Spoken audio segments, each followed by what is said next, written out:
In 1903, the Nobel Prize in Physics came to me, making me the first woman to receive that honor. 8 years later, a second Nobel arrived, this time in chemistry, and no person in history had ever won 2 before. Today, a unit of radioactivity carries my name. Hospitals around the world use techniques my laboratory pioneered to destroy cancer, and the nuclear age itself traces back to discoveries made in a leaking shed in Paris, where my husband and I worked side by side. But let me tell you what truly astonished me, what still astonishes me, and it is not the prizes or the recognition. What astonished me was what we found hiding inside ordinary matter, and what you are about to learn will change how you see every solid thing you touch. You think you understand the physical world, that the ground beneath your feet is stable and permanent and unchanging, and the truth is that I once believed this too. My teachers taught me, as your teachers taught you, that the atom is the smallest unit of matter. The very word comes from the Greek philosopher Democritus, who called it atomos, meaning that which cannot be cut, and for 2,000 years this idea served as the bedrock of chemistry, the foundation upon which all understanding of the physical world was built. And it was wrong, not partially wrong and not incomplete, but fundamentally and profoundly wrong. Let me show you what we discovered in that shed in Paris. Discoveries that would transform medicine, create new sources of energy, and ultimately give humanity the power to destroy itself. Once you understand what is happening inside radioactive atoms, you will never look at matter the same way again. In 1895, Wilhelm Röntgen discovered X-rays, invisible radiation capable of passing through solid flesh to photograph the bones beneath, and the scientific world was electrified. Everyone rushed to study these mysterious rays. But the following year, a physicist named Henri Becquerel, who would later share my first Nobel Prize, made an even stranger observation when he found that uranium salts, sitting alone in complete darkness, could expose a photographic plate through thick black paper. No X-ray tube was required, and no external energy source either, because the uranium was simply radiating on its own, spontaneously and continuously, and it appeared to do this forever. Most scientists found this curious and then moved on because X-rays seemed more promising, but the mystery of Becquerel's uranium rays consumed me completely. Where did this energy come from? And what was its source inside the uranium? A piece of uranium could sit in complete isolation while invisible rays streamed forth day after day, month after month, year after year, all without any apparent fuel and without any external cause. The law of conservation of energy, one of the most sacred principles in all of physics, states that energy cannot be created from nothing. And yet here was uranium apparently doing exactly that. My decision was to make this mystery the subject of my doctoral research at the Sorbonne, where years later I would become the first female professor in the university's 600-year history. Choosing this topic was unusual for a woman in Paris in 1897, but the question would not leave me alone, and so I set out to discover where this energy comes from and what is actually happening inside that uranium. My first step was methodical, obtaining samples of every element available and testing each one systematically for these strange rays. The instrument I used was a sensitive electrometer that my husband Pierre had helped develop using piezoelectric crystals, and it could measure the faintest electrical charge in the air produced by radiation. The results struck me immediately because only uranium and thorium produced these rays and nothing else did. No chemical treatment could make a non-radioactive substance become radioactive, and no treatment could make a radioactive substance stop. Think carefully about what that means, because if you dissolve uranium in acid, it still radiates, and if you combine it with other elements to form new compounds, it still radiates. Heating it, cooling it, exposing it to light, or keeping it in darkness, none of these things changes its radiation in the slightest, and the rays continue with exactly the same intensity, regardless of the chemical state of the uranium. This observation changed everything, and I will tell you plainly that it was my first great insight.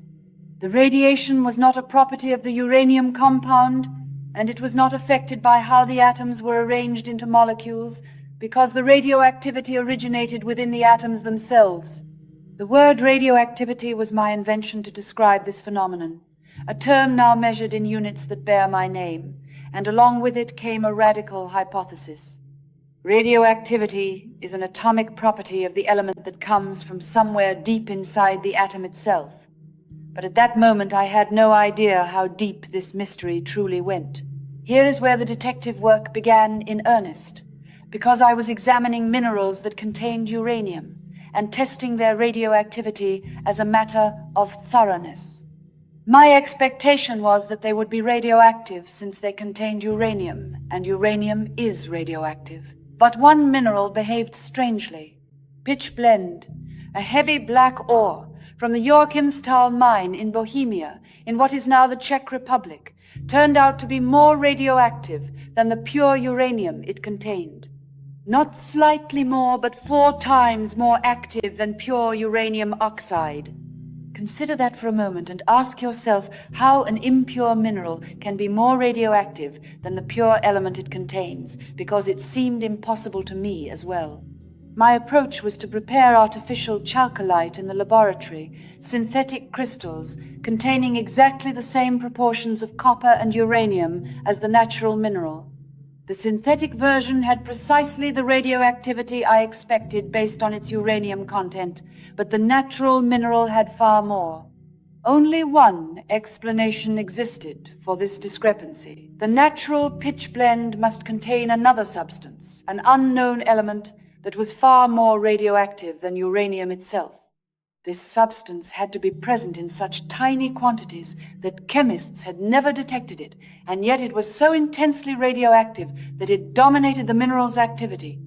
Pierre abandoned his own research on crystals and magnetism to join me, because we both knew we were on the trail of something extraordinary. Together we began the painstaking work of chemical separation, hunting for this hidden substance. The methods were straightforward in principle, but exhausting in practice. We would dissolve portions of pitchblende in acid and then separate the solution into different fractions using standard chemical techniques. And after each separation, I would test every fraction with the electrometer. Whichever fraction showed the strongest radioactivity became the focus of further work, and it was like following an invisible thread through a labyrinth. July of 1898 brought us a substance 400 times more radioactive than uranium, and we named it polonium, after my native Poland, a country that had been erased from the maps of Europe by partition.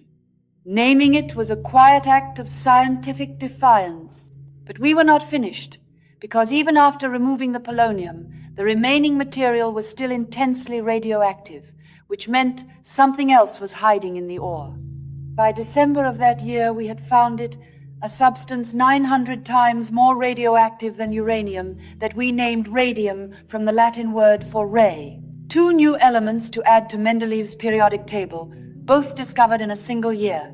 But here is what you must understand, because at this point we had only traces and invisibly small amounts. The scientific community remained skeptical and asked how we could claim to have discovered new elements when we had not isolated them, had not determined their atomic weights, and had not shown them to be chemically distinct from barium and bismuth. The only way to prove radium's existence was to isolate it in pure form, and that meant processing enormous quantities of pitchblende to extract vanishingly small amounts of radium.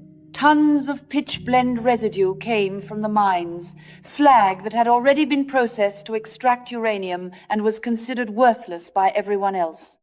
The School of Physics offered us an abandoned shed to work in, one that had served as a dissecting room for the medical school but was now considered unfit even for cadavers. The roof leaked, and there was no proper ventilation, and in summer the heat was unbearable, while in winter our solutions would sometimes freeze solid. Proper laboratory apparatus was out of the question. Sometimes an entire day would pass with me mixing a boiling mass using a heavy iron rod nearly as large as myself, and by evening I would be broken with fatigue. My hands became cracked and scarred from the constant chemical work, and neither of us understood the invisible damage being done to our bodies. The process was simple to describe but brutal in execution. Dissolve the ore in acid, precipitate, filter, dissolve again, precipitate again, crystallize, recrystallize, and repeat over and over through countless repetitions, while gradually concentrating the radium into smaller and smaller volumes of material. Pierre measured the radioactivity after each step while I performed the chemical separations.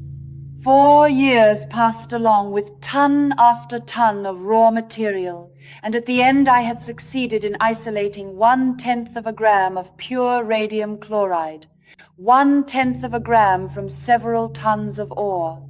But that tiny sample was enough, because I measured the atomic weight at 226, and the examination committee that reviewed my doctoral thesis declared it the greatest scientific contribution ever made in a dissertation. Radium had taken its place among the elements, and no chemist could dispute its existence any longer.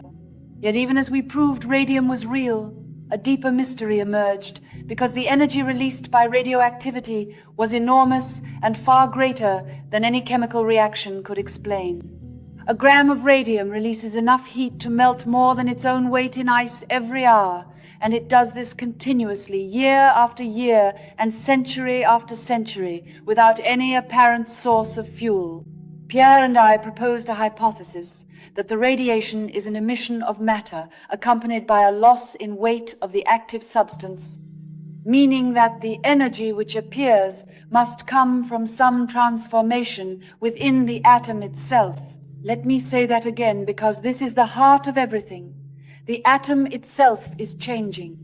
The atom, that supposedly indivisible and indestructible unit, is falling apart and ejecting pieces of itself and transforming into something else entirely.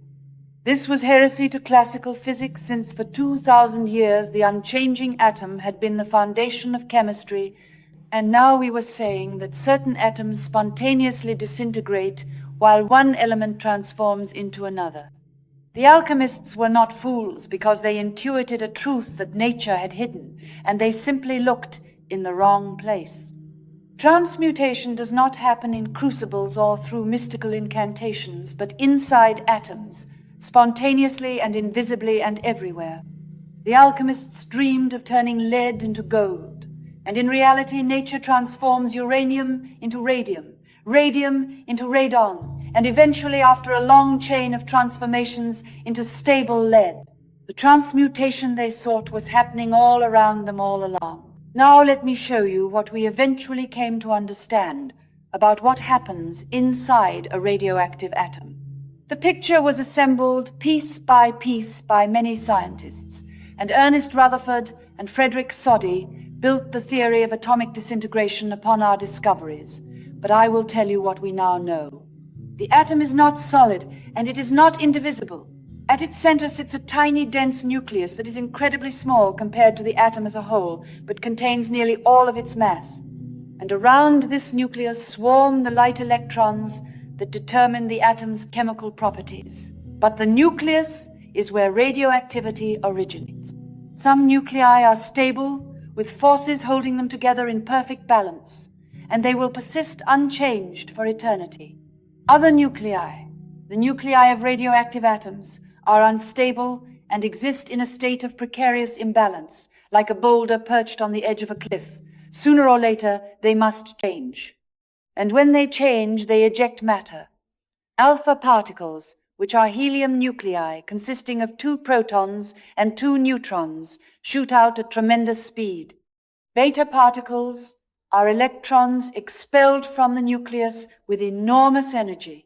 Gamma rays are pure electromagnetic energy, penetrating and invisible. Each emission transforms the atom completely. When radium ejects an alpha particle, it becomes radon. And when radon decays, it becomes polonium, my polonium. When polonium decays, it becomes lead. And the chain continues until finally a stable configuration is reached. Think about what that means, because the radium that exists today is not the same matter that will exist tomorrow. Atom by atom, it is transforming into different elements, and the process follows precise mathematical laws. The half-life of radium-226 is 1,600 years, meaning that in 1,600 years, exactly half of any sample will have become something else. The half-life of uranium-238 stretches to 4.5 billion years, nearly the age of the Earth itself, while the half-life of polonium-210 lasts only 138 days, which is why I could never isolate it in pure form, because it was disappearing even as I worked. This principle, the steady and predictable tick of atomic decay, has become humanity's most reliable clock.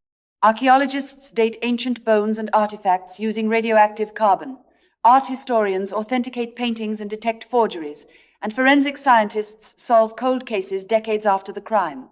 The age of our planet now stands at 4.5 billion years, measured by the slow decay of uranium into lead in ancient rocks. The forces I discovered in that shed now touch nearly every aspect of modern life.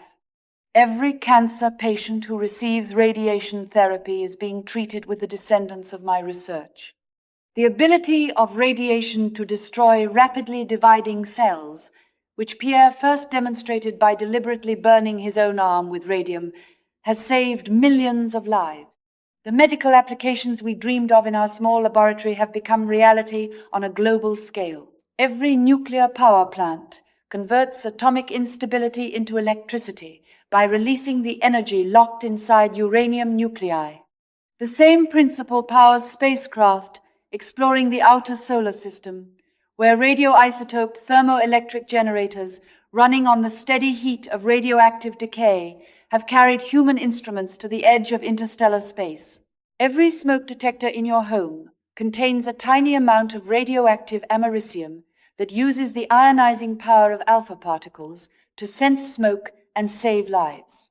But there is another side to this legacy that I must tell you about. What I released from the atom now powers cities and threatens civilizations. The same energy that glowed softly in our glass vials was eventually harnessed to destroy Hiroshima and Nagasaki. That energy melted the reactor core at Chernobyl and poisoned the land for generations. It breached the containment at Fukushima and reminded the world that atomic forces, once released, are not easily controlled. These consequences were not something I foresaw and not something I could have foreseen. When we discovered radium, no one knew it would prove useful in hospitals, let alone that it would enable weapons capable of ending civilization. The work was one of pure science, driven by curiosity about the nature of matter. And this is proof that scientific work must not be considered from the point of view of its direct usefulness, because it must be done for itself and for the beauty of science. And then there is always the chance that a scientific discovery may become like radium, a benefit for humanity, or a burden humanity must learn to bear. People often ask me whether, knowing what I know now, I would do it again. And the answer is yes. Nothing in life is to be feared, because it is only to be understood. And now is the time to understand more, so that we may fear less. My daughter Irene continued this work after I was gone, and she too won a Nobel Prize for creating artificial radioactivity, which means new radioactive elements that do not exist in nature.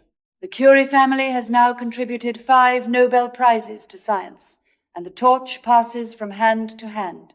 What I want you to understand is something about how limited our direct perception truly is. We walk through a world filled with invisible phenomena, and we pass without any suspicion of their existence until some fortunate observation reveals them to us. Before Becquerel, no one suspected that certain atoms were silently disintegrating while releasing invisible rays capable of passing through solid matter and exposing photographic plates in complete darkness. These processes had been occurring for billions of years in the rocks beneath our feet, in the soil, and in trace amounts in our own bodies, and no human being knew. The discovery of radioactivity forces us to recognize how numerous and varied the phenomena surrounding us may be, unknown and unsuspected. How much else remains to be discovered, and how many other invisible processes are occurring all around us while awaiting only the right instrument and the right observation and the right question. The nights in that old shed laboratory remain with me, filled with emotion that I recall clearly even now. There were no funds for proper lighting, and often we worked by the glow of the substances themselves. Radium and its compounds are luminous and emit a faint ethereal light, a soft blue glow in the darkness. In the evening, after a long day of exhausting work, we would sometimes return to the shed simply to look at our precious products. From all sides, we could see the feebly luminous silhouettes of the bottles and capsules containing our materials. That ghostly light is the visible signature of atomic disintegration. Each flash and each tiny scintillation represents an atom transforming and ejecting a piece of itself and becoming something new. We were watching matter destroy itself and recreate itself, atom by atom, in the darkness. It was a stirring sight and one always new to us, and the glow which seemed suspended in the darkness stirred us with ever new emotion and enchantment. Science has great beauty, and I am among those who think so. A scientist in the laboratory is not merely a technician, but also a child placed before natural phenomena which impress her like a fairy tale. We should not allow it to be believed that all scientific progress can be reduced to mechanisms and machines and gearings, even though such machinery also has its beauty. Neither do I believe that the spirit of adventure runs any risk of disappearing from our world, because if I see anything vital around me, it is precisely that spirit of adventure which seems indestructible and is akin to curiosity. Life is not easy for any of us, but what of that? We must have perseverance and, above all, confidence in ourselves. And we must believe that we are gifted for something, and that this thing, at whatever cost, must be attained. So what is really happening inside a radioactive atom? The nucleus exists in an unstable state, where the forces that hold it together, immensely powerful forces that are far stronger than any chemical bond, are not quite sufficient to maintain equilibrium. And so the nucleus eventually rearranges itself by ejecting particles and emitting energy and transforming into a different element. This is not destruction, but transformation.